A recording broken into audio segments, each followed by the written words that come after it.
Bumuhos ang pakikiramay sa mga social networking site para sa advertising executive na natagpo ang patay sa Cavite noong Sabado.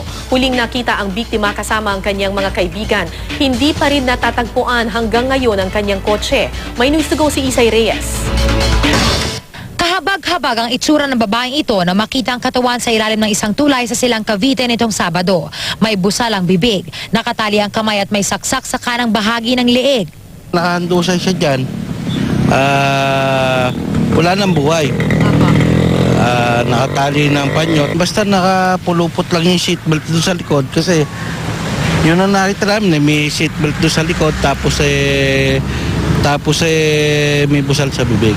Kinilala ang 25 anyos na biktima na si Cristel Devantes na nagtatrabaho bilang advertising executive sa isang kumpanya sa Fort Bonifacio. Gabi ng Sabado nang magpaalam daw siya sa kanila na lalabas kasama ang mga kaibigan. Ayon sa mga pulis, base raw sa kanilang panayam sa mga kaibigan ng biktima, maayos pa raw silang naghiwa-hiwalay noong Sabado. Nagiinuman sila doon sa Global. From 9, 10 hanggang 1:30. Then immediately after, nung pagkatapos ng inuman nila, umalis na sila ng mga barkada nila. Wala pang lead sa mga suspect pero pinag-aaral na rin ang lahat ng CCTV footage para matrace ang naging kilos ng biktima.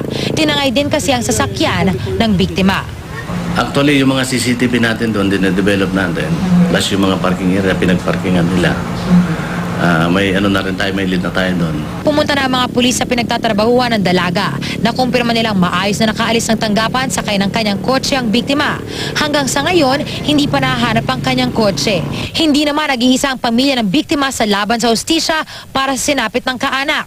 Bumuhos ang pakikiramay sa Facebook page na ginawa para sa dalaga. May mga gumamit din ng hashtag na Justice for Case sa Twitter para ilabas ang kanilang saloobin. Humiling muna ng privacy ang pamilya at tumanggi muna makipag-usap sa media. Isay Reyes, GMA News.